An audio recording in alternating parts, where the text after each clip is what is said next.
ngayon ay tuwa-tuwa ka. Dito ko napatunayan na si Salcedo ay nasa katotohanan. Yun. Wag kang lalaki ang ulo. Dahil ito ay nasubukan ko na. Dito pa lang sa pagkakataong ito. Change na yung Salcedo ito na inaglan na ako, hindi na ako, pero naghari pa rin ang katotohanan na isinisigaw niya. Walang katotohanan ng takipal sa buwatan sa akin at nanghihingi ng sapat na ebidensya. Eh, mabait pa rin po ang Panginoon sa akin. Iyan po. Salamat din sa mga nandyan na, take away. Kaya, salamat pa rin sa mga nandyan na naniniwala sa akin. Wala na ako dapat i-explain. Wala po akong dapat i-explain. Kasi, lalabas ang tunay na katotohanan. And kung sino yung mapaggawa-gawa ng kwento. O, sabi na natin, mga tamang hinala. Saan ba nagmula?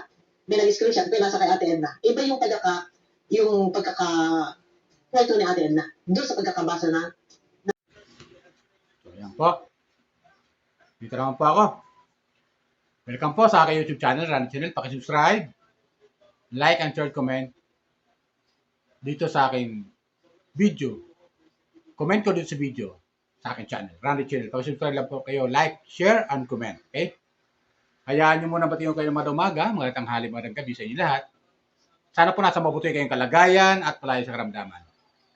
Lalo-lalo na yung mga FW natin sa abroad. Kumusta po kayo dyan? Sana mo kayo paling ng mundo naroon. Sana po nasa mabuti kayong kalagayan at palayo sa karamdaman. Okay?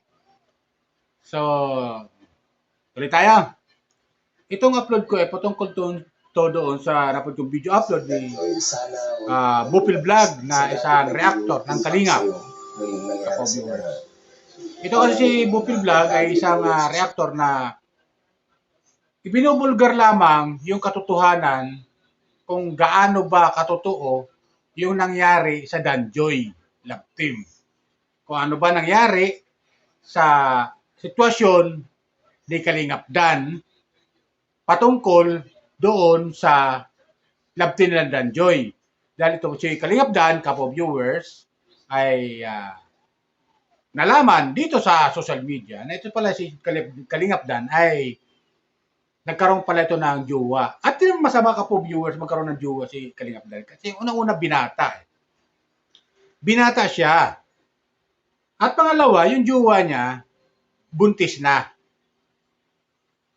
At malapit na yata mga anak.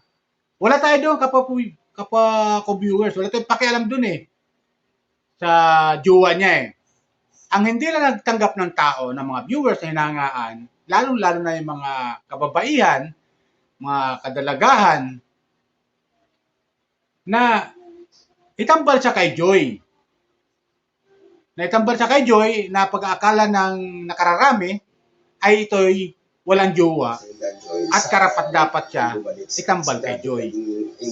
Di ba gano'n yun, kapwa viewers? Pero nung mabalitaan nga na meron pala siyang jowa, ayun, in-stop na ni Kalingap Rab yung Danjoy.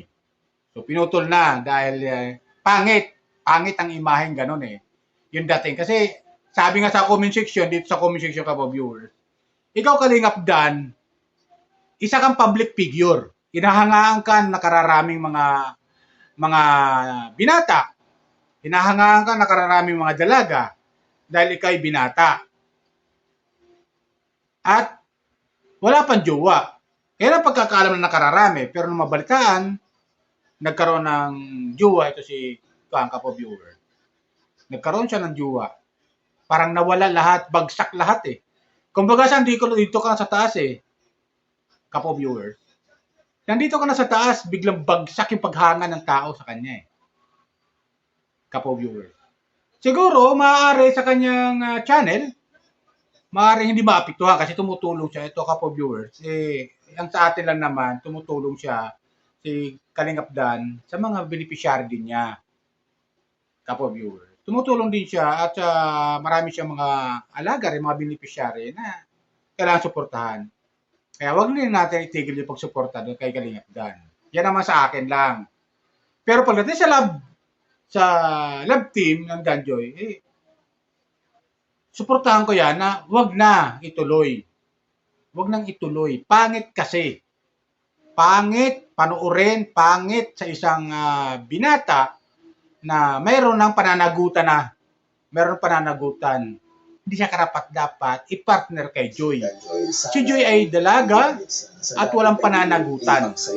nung nangyari sa inyo. Bagamat sinabi ni Kalingap Dan, hindi sila naging magjowa ni Joy. So, hindi sila nagkaroon ng relasyon ni Joy. I-love team lang dito sa social media ng Kalingap. Pero hindi sila nagkaroon ng relationship. Di ba? So, okay lang yun. Okay lang yun. Pero, tama lang ginawa ni Kalingap Rab na hindi na ituloy yung Dan Joy kasi pangit.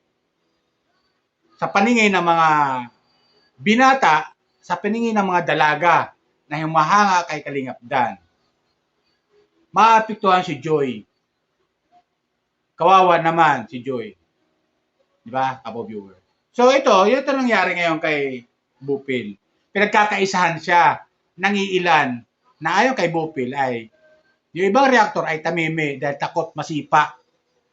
Takot mapagsabihan diyan sa loob ng Kalingap. O, di ba?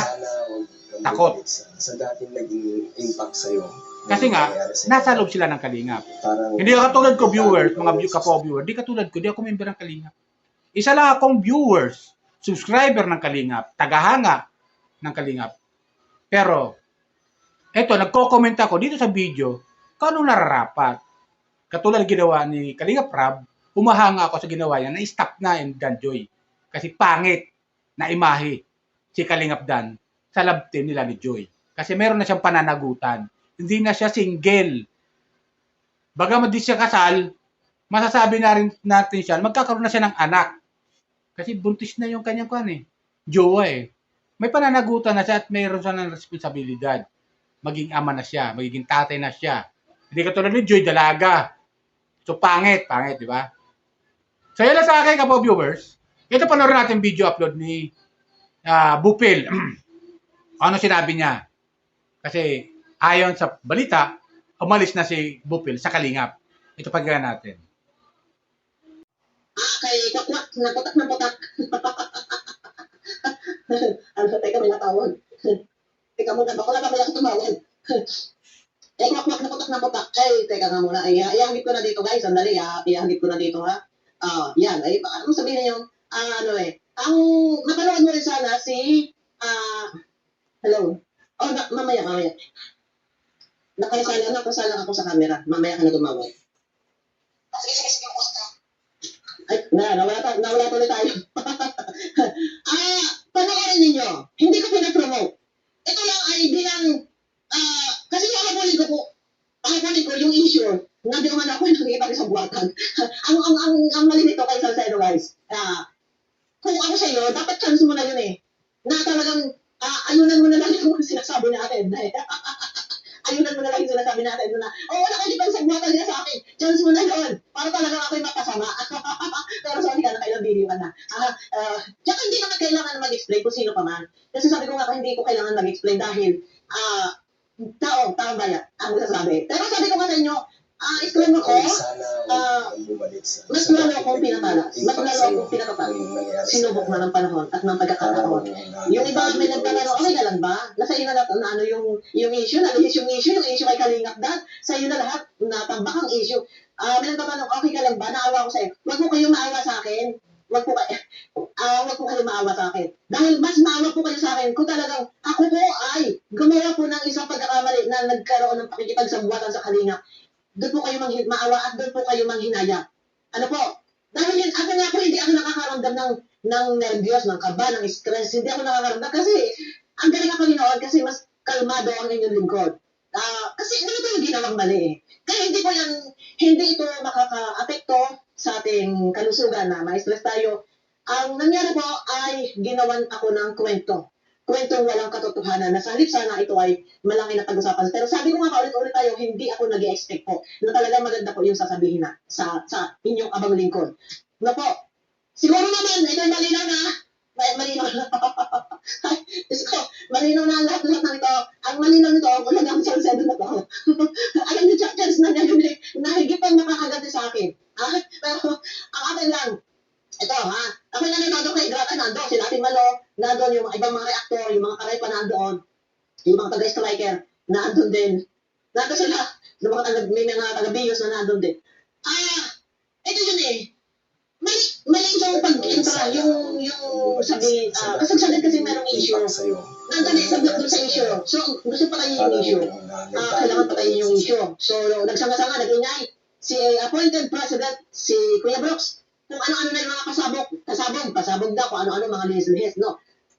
Gagawa ng mga issue. Mali yung intra, mali, remove yung mga strategy. Sa totoo lang, dito kayo nagkamali. Isang halimbawa, dito na muna tayo ha, para hindi tayo maglaot. Hindi, ito na lang, yung ituloy sa akin yung issue na walang katotohanan. Ano? Natuloy sa akin at nagamit pa rito si Salcedo. Ito yung maling strategy. No? Naggalawan ako ng kwentong walang katotohanan. Pasalamat na lang ako. Pasalamat na lang ako kay Salcedo na hindi ako talagang inilublog doon sa Kumuloy. Kasi inilalagay ako sa Kumuloy. No? Nandun na ako eh. Kung pag sabihin natin, doon sa bangin, nasa bangin na, talagang hinihila ako ng kalawit. Ang Salcedo, chance mo na yun. Natatawa lang ako. Yun ang ano ko, yun ang nasano ko, sabi ko na ko, baka itong Salcedo ay ibang ihip ng hangin. At nandun ako sa Kumuloy, napilit akong ilalaglag, ginagawa ako ng kwento na ako nakikipagsabwatan o ano pa man, mga traidor. Ay, ano niyo, buti na lang. Dito ko nakapatunayan. Hindi, baka sabihin mo, baka kung wala papatay na mo. Joel Salcedo, baka ngayon ay tuwa-tuwa ka. Dito ko napatunayan na si Salcedo ay nasa katotohanan. Yun. Huwag kang lalaki ang ulo. Dahil ito ay nasubukan ko na. Dito pa lang sa pagkakataong ito. Chance na ni Salcedo ito na inaglag na ako, hindi na ako, pero naghari pa rin ang katotohanan na isinisigaw niya. Walang katotohanan ng pakipagsabuatan sa akin at nanghihingi ng sapat na evidence. Kaya naman yung chance ko ang Panginoon sa akin. Yan po. Salamat din sa mga nandyan na, take away. Kaya salamat pa rin sa mga nandyan na naniniwala sa akin. Wala na ako dapat i-explain. Wala po akong dapat i-explain. Kasi lalabas ang tunay na katotohanan. And kung sino yung mapaggawa-gawa ng kwento. O sabi na natin, mga tamang hinala. Saan ba nagmula? May nag-screenshot. Ito nasa kay Ate Edna. Iba yung kwento ni Ate Edna. Doon sa pagkakabasa na nag-screenshot. Iba. No, nabagit ako doon na nakatali kami. Nabagit tayo. Pero, gano'n pa man, ay, sabi ko nga sa inyo, masunuring anak ang inyong lingkod. Kaya lang, talaga, ay, nagsama-sama lang ang issue. No, at medyo, iba na ang mga kinahantungan. Medyo mali ang mga strategy ang pasok. Sabi ko nga sa inyo, ay, nako, ito na. Ay, huwag na tayo dyan. Yun lang, guys, ang akin, salamat sa Diyos. Alam ng Panginoon. No, ako nga, alam na totoo lang, nakipodaris na yan, pag ito ako si Salcedo, talaga ako dinagdag nito. Pero, doon ko napatunayan, si Salcedo, nasa katotohanan. Hindi. Chance na nga yan eh. Nagiging ako eh. Nailulubog ako sa Kumuloy eh. Na, kung baga sa ayunan yung sinasabi nila. Totoo yan. Yan. Ang nakikipagsabuatan yan. Yan yung mga ganun tipo, apak na dalo. Pero, Salcedo, hindi, huwag ka lalaki ang ulo, ha? Huwag ka lalaki ang ulo. Saludo pa rin ako sa'yo dahil ikaw ay nasa katotohanan. Sinabi mo kung ano ang totoo. Pero ganun pa man, huwag kang mag-expect na ako ay sasanib sa'yo. Narinig ako ni Salcedo. Sana daw, sumama na ako sa kanya. Hindi. Ako na yung mali sa kalinga. Patunayan ay umalis ako sa Diyos. Naghintay na lang akong i-announce. O kahit hindi na i-announce. Huwag na mong i-announce. Dahil ako mag-next content. Makapasukin na natin ang politics. Ayan, magpapapo na lang tayo kung sino may ang pang iba. Yan. Pero tayo, ang aking respeto na kay Kuya Bal. Nandiyan. Pagka kailangan ni Kuya Bal ng aking suporta, bilang siya ay sabihin lang niya na ipagtanggol ko siya, nandiyan tayo. Kasi alam na, tatunawin ko ng malaking utang na loob to kay Kuya Bal, na kahit minsan pasaway ako, nandiyan si Kuya Bal, na ang isang kapatid na, na nandiyan na pasaway, ay minsan, kahit nung kay Banat Bagsik din noon, inayawan na rin ni Kalingap Rob noon, pero nandiyan, ang ama ng Kalingap na patuloy na kami ay dinidipahan. Kaya, salamat kay Kuya Bal. Huwag ka mag-alala, Kuya Bal. No. Salamat sa inyo lahat. Salamat sa lahat ng ating mga minamahal na viewers. Sa mga nagtatanong ko, kailan ba ako? Yes. Wala ko yung dapat ipag-alala. Kasi, sabi ko nga matatakot. Mag-inaya kayo. Mag-alala kayo kung ako ay talagang mapatunayan din ang nakikipagkabuatan. Pero kung dinala, kakamyo pa? Sino kakamyo dyan? Wala na. Abangan nyo. Manood na kayo kay Salcedo. Paano niya aminin ang totoo. Ayun na guys. So ngayon, ito ano ba naman sa gumanawang kwento? Di ba? Sana, ang akin lang, pag kami ganito mga kasi ako naman ay, sinasabi naman din natin na ako naman talaga ay kalinga, pre-actor. And alam niyo naman yan na bigyan ako ng award. Yung award ko, na kay Gandang Emmy, kay sis Gandang Emmy. Sabi ko kay sis Gandang Emmy, pupunta kami doon, magmumotor na lang ako. Yun, hindi ko pa nakukuha. Simula ng pag-uwi nila Gandang Emmy, nandun. Pero kukunin ko yan. Subilan ko po yan. Malaking bagay. Nakapabuhay, syempre, nandiyan, naging part tayo ng Kalingap. Yan, kukunin ko yan kay Gandang Emmy. Yan tayo meron namang silver play button, hindi kailangan na humantong tayo doon sa tayo ay magbabasa, no, yung sinisigaw ni Kwakwak, ni Doktor, magbasag daw ako ng silver play button. Hindi kailangan humanto. Dahil ang mga bagay na yan ay pinahalagahan ko. Dahil ito ay souvenir ko dito sa aking YouTube channel. Ayun na. Basta, guys, sabi ko pala ko, ang aking pakiusap, kung maaari, ay ako na lang ang inyong boss. Or magbigay na lang kayo ng magandang suggestion. Ano ba dapat kong gawin? Yun. Ano ba dapat kong gawin sa pagkakataong ito na magbigay na kayo na yung sa pagkakataong ganito na sa akin na nalis yung issue na kung tutuusin dapat dun sa unang issue yung kay Kalingap Dad. Ano? Ay, Diyos ko. Grabe, ano? Grabe. Pero, ayun na. No. Salamat sa inyo lahat. Ay, ako'y, sabi ko, maging, ang tawag ito, maging freelancer man ako, or ampunin man ako ng iba. Nagpapalapin sa akin. Papaampun ako sa iba. Yung mga rapper niya, baka gusto niyo ako na lang mag-reaction sa iba.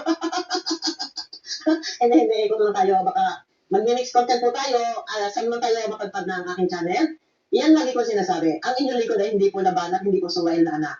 And ako po ay meron kababang loob. Pag napapagsabihan, marunong po akong tumiklop.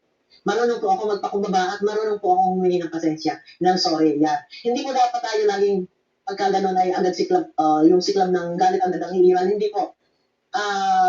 Panatiling pa rin na kapag tayo napapagsabihan ng ama or ni ina, ay yuko lang tayo. Yan, yuko lang tayo. Pero ako man yung nag-topic ng ganito, ito na po hinabol ko bilang sabihin na natin, pang-depensa ko na po sa aking sarili. Dahil nakasabla po ako doon sa issue, ako daw po ay nakikipagsagbatan sa iba. Pero yun na, no? Guys, abangan nyo lang ako sa aking next video. Paglilino po ay siguro mas gusto ko na lang freelancer. Kung ako ay bibigyan ng chance na papayagan na ako hindi kakain ng roots. Freelancer. Pero kung hindi po pwede, ang tanong ko, bakit ang ibang mga reactor na umalis ng Kalingap ay nakakapag-reaction? Yun lang ang tanong ko. Ayan na pero ganyan, ano? Guys, sabahan niyo ako sa aking next video. May galang shout out. At pakiklik naman po ng thumbs up. So, maliwanag na. Malinaw na po sa lahat. Wala na tayong kailangan papaghawaan. At nagkakakontent na po ang mga kalaban. Nagkakakontent lang sila sa totoo lang. Kailan kayo matatapos doon? Talaga tayo ganito talaga, guys. Pag sikat ang inyong lingkod. Ay, grabe na ito. Grabe na ito. Pero naiintindihan ko as sabihin na natin, nandito tayo, sabihin natin social media influencer, o nandiyan, lumalabas tayo sa YouTube na ganito, ay kakaiba po ito. Pero, maganda, kung ikaw nasa front page, ano yun na yun, kung nasa front page ka, siyempre, sikat. Pero pagka wala, ay, siyempre, laos, kulay lang. Pero kakaiba po ito, may po kayo mag-alala ng gawin, magkakala na, sis, okay ka lang ba? Ay, shoutout pala kay Sis Mia Payne, kay Ate Emma Public. Sabihin mo po, may galang shoutout sa inyo siya. Ang dami yung, wala listahan ko. Ang dami sa na naman ang inbox sa inyo lingkod. Thank you po sa mga nagmamahal sa akin at sa inyong pagsuporta sa bawat video ko na in-upload sa ilang taon, sa 5 taon. Yan. Ako po ay, ang puso ko ay, sabihin na natin kung bato na yun. Pero ganun pa man, ang ugali ko po ay nananatiling mababa. Yan. Tulong lang tayo. Abangan nyo ako guys sa akin next video. May grab shoutout po sa inyo lahat. Ayan, malinaw na yan. Balikan, panoorin nyo kayo Salcedo. Hindi ko po pinapromo. Ito, mawalang galang din po. Bago tayo magbukas pala, muna sa ating video na to. Ako po ay lubos na nagpapasalamat muna kala kay Kuya Bal, kay Kalingap Rap. Yan, malaki pa rin po. Malaki ang respeto ko po sa inyo. Maraming salamat po. Okay lang ako. Ganun talaga yung buhay. Pero maglalaw tayo. Salamat sa inyo lahat guys. Abangan nyo na lang ako sa aking next video ko. So ayun, di ba? Napanood natin yung sinabi ni Bupil. Pero, para sa akin, hindi to aalis eh. Kasi unang-una, wala pang inaano si Kuya Bal dito eh. Para sa akin. Hindi to aalis eh. Papaalam lang siya doon sa BIOS. Hindi ko alam kung ano yung BIOS na yan. Siguro doon sa Danjoy. Love team ito. sa grupo na hinahawakan ni Kuya Brooks na tatay ni Kalingap Dan. Siguro ganon. O hinahawakan ni Bobby 143 TV kasi siya yung founder kapo viewer, si Bobby 143 ng Danjoy Love Team. Siguro yun, nagpapaalam sa BIOS. Pero sa Kalingap, hindi yan. Hindi yan naalis si Bupil. Hanggat walang inaanan si Kuya Bal. Kasi matagal na to si Bupil na reactor ng Kalingap para sa akin, kapo viewer. Nasubaybay ko to si Bupil bali 4 years ago na. Talagang reactor na to si Bupil ng Kalingap. Kasabayan na nila, halos magkapasabayan na nila July Paunil. Shoutout sa'yo Sir July Paunil. Shoutout sa'yo, Bupil Vlog. Shoutout sa'yo. Bilang isang viewers ninyo, tagahanga, subscriber ninyo, ay saludo ako sa ginagawa niyong pagre-reaction sa mga nangyayari sa loob ng Kalingap. Di ba? Bagamat nung una ay itong si Bupil ay binibira niya dati si Midit na dating kalabtin din ni Dan. Dating kalabtin din ni Dan itong si Midit. Ngayon nabuwag din yung Dandit Love Team at naging Danjoy nga. Pero ngayon nabuwag na naman ang Danjoy. Dahil nga itong si Dan ay may jowa na at buntis na nga. At magkakababy na. So may blessing na dumating kay Kalingap Dan. Yung nga yung baby niya na darating. Di ba? Kaya yun. Ito nangyari dyan na itong si Bupil ay yun nga, malungkot yung kanyang sinabi na alis na siya sa BIOS at gusto niya lagi maging freelancer. Pero hindi siya nagpapaalam na alis na siya sa Kalingap. Kung gusto niya lang magkaroon siya ng kalayaan at maging freelancer sa ano man ang dalhin, kung saan man siya dalhin ng kanyang channel, kung sa politics o ano, basta ganoon ang nangyayari. Pero hindi pa siya totally umaalis sa Kalingap. Kasi hanggat walang sinasabi si Kalingap, si Kuya Bal, ay sigurado ako ng kapwa viewers, hindi yan naalis si Bupil. Pero yung ilan, sa loob ng Kalingap na reactor, ay tuwan-tuwa na umalis si Bupil. Tuwan-tuwa. Lalo-lalo na si Kuya Brooks. Yan, si Dr. Love. Tuwan-tuwa kasi yan yung bumibira kay Bupil ngayon At yung ilan naman, tahimik lang. Diba? So, abangan na lang natin ang mga susunod kabanata kung anong magiging talagang kabuang desisyon ni Bupil Vlog. Hanggat wala sinasabi si Kuya Bal, hindi yan naalis para sa akin. Di ba, mga viewers ko? At karapat dapat naman si Bupil na reactor talaga ng Kalingap para sa akin. Kasi nagsasabihan siya traidor. Pero wala naman sila ebidensya. Di ba? So, pangit. Ang gusto lang kasi ni Bupil, linisin kanyang pangalan na ni minsan di siya nag-traidor sa Kalingap. Ni minsan di siya nag-traidor. Kapo viewer. Di ba? Yan ay mga naninira sa kanya na talagang galit na galit lang na mga reactor na iilan dyan na galit na galit kay Bupil o inggit-inggit lang kay Bupil. Di ba? Share sa akin, mga kapo-viewers. Baka kung pwede dyan, maglalabila ako sa inyo.